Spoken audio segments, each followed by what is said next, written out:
Ever since I started a YouTube channel, I've always wanted to recommend great anime to people. And in this video, that is what I'll be doing, specifically from this summer anime season of 2023. And there's two main shows I really want to talk about.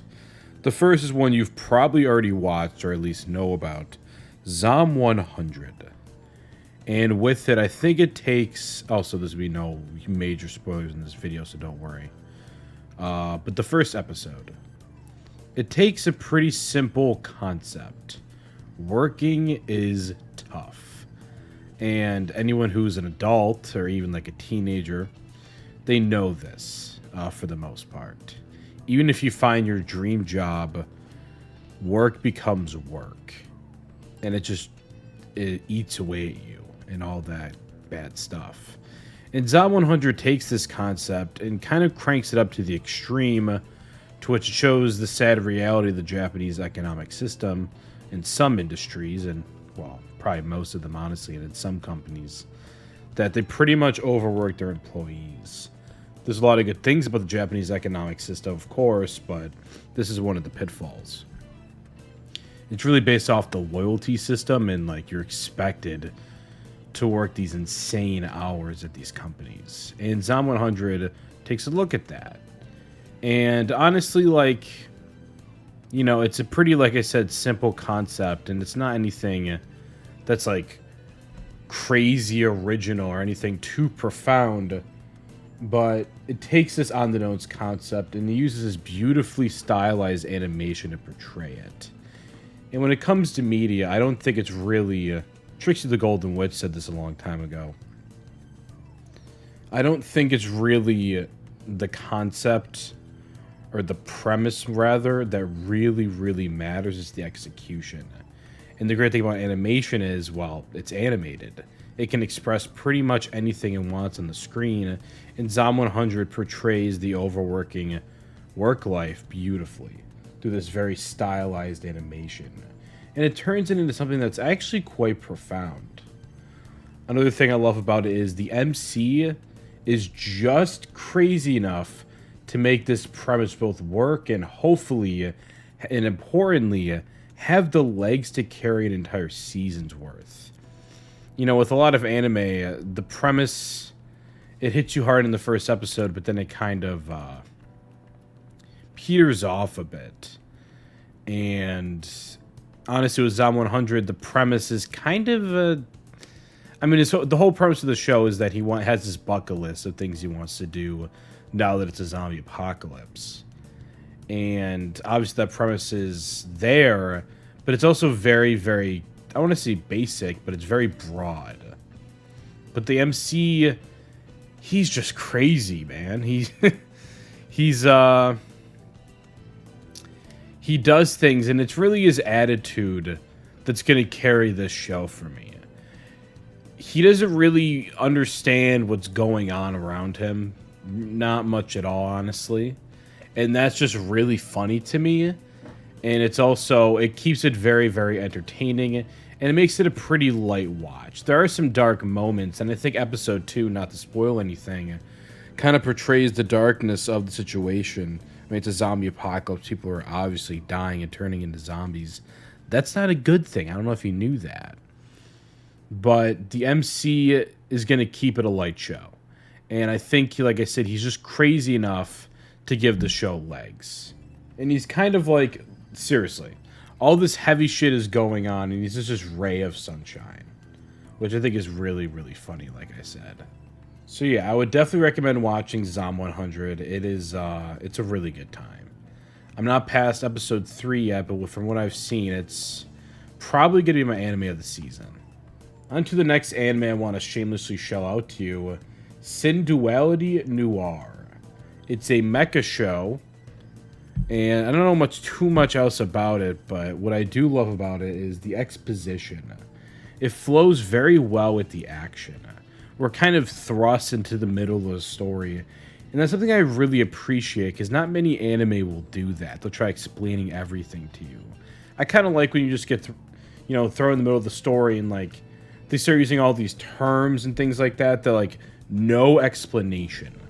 Like obviously they're going to be explained later, hopefully through like world building, like natural, authentic world building. But they're not going to explain it right out in like this big exposition dump. I really do appreciate that because it doesn't insult your intelligence. Another thing I love about the show, very, very cool vibes. Filled with great character design. Like, seriously, great character design. And it has this gamer-influenced atmosphere that I really appreciate. There's this bar at the show in episode 1. And it's just like... It's like a retro gaming bar. And it's like the coolest thing ever. I'm honestly kind of in love with it. Also, they literally neutralize alcohol intoxication with technology. This stuff is awesome. If you don't appreciate that, well, I don't know what to tell you, but that is a unique idea I have never seen before. I think it uses like nanotechnology. Obviously very science fiction, but it's just really cool. And then it's kind of giving off, if I had to compare it to one show or two shows, Eureka 7, the third greatest anime ever made, and Darling in the Franxx, the best 15 episodes in a row, maybe I've ever seen. Well, top 10. Maybe top 5.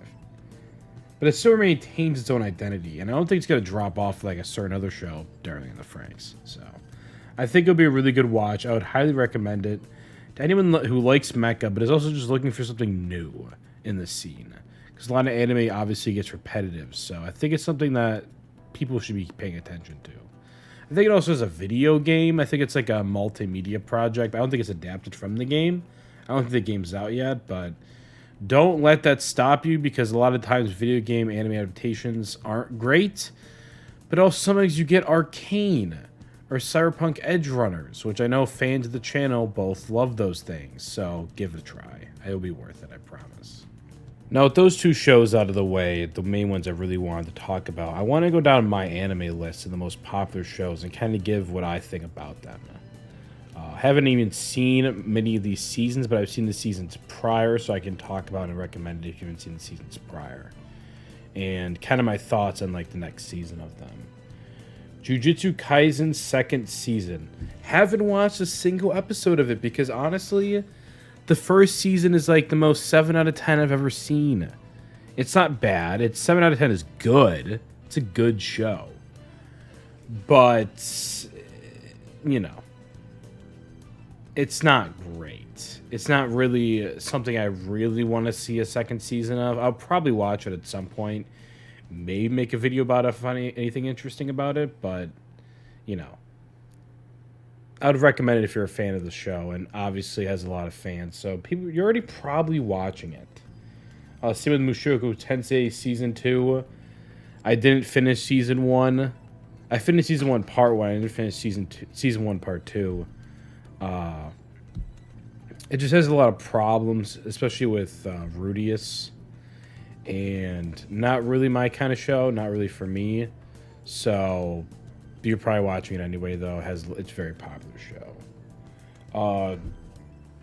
Shield Hero has a Season 3 out right now. Okay.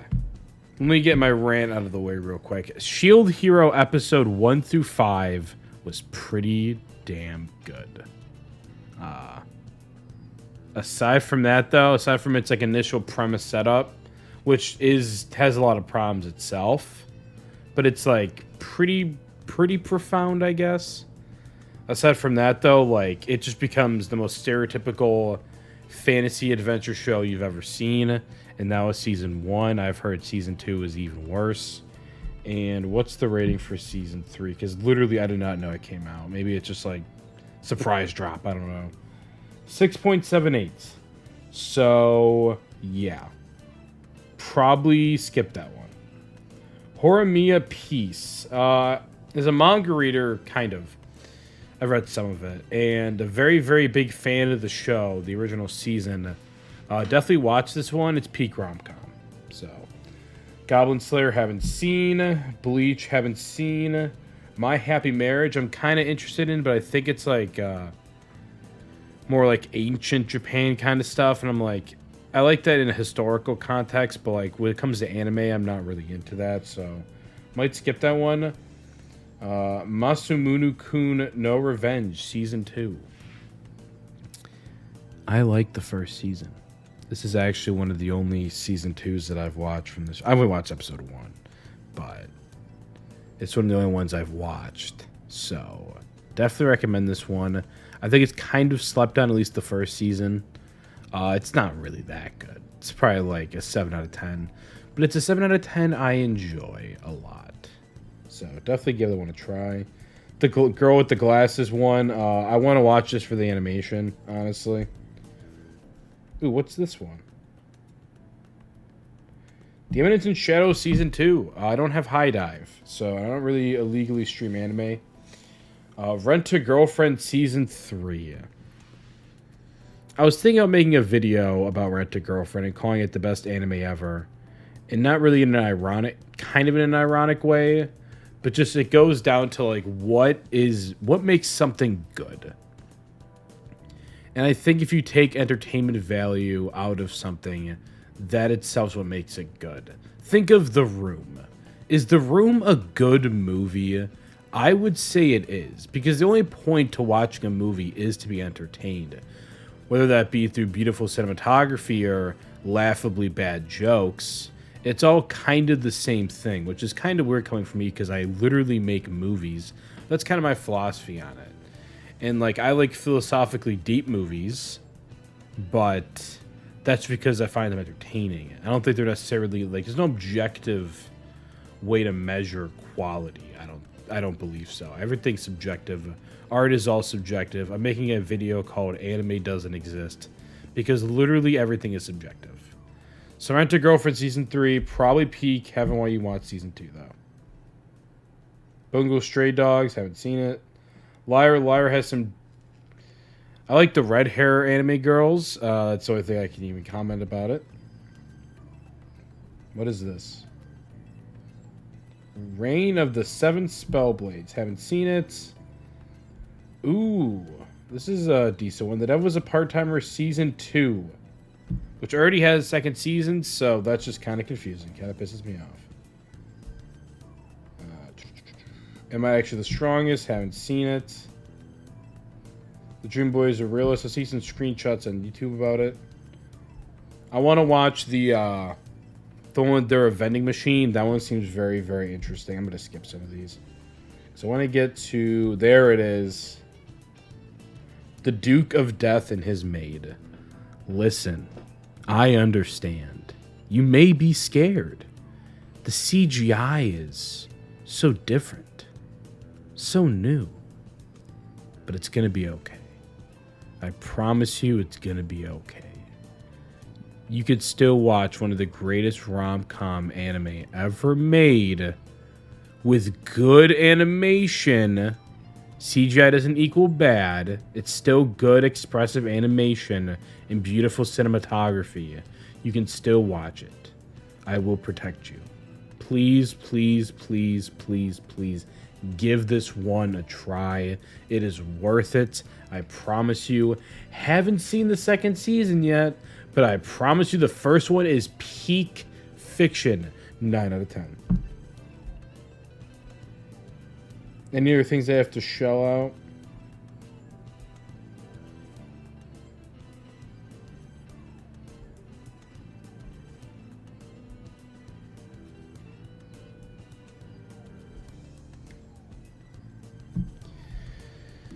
So that about wraps it up. I hope I've recommended some good anime to you, good things that you'll enjoy. That's really the whole point of this video. I think next time I'll make it a little more scripted, but I think it's kind of fun doing the unscripted, unscripted videos. It's fun for me, at least. I don't know about you. But I am going to make an update video about the channel, kind of explaining why I'm doing these unscripted videos and all of that good stuff, so look out for that. But yeah, like I said, I hope I've recommended some good watches for you. Now here's a trailer for my current horror short film, Squid Boy.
And as always, thank you for watching.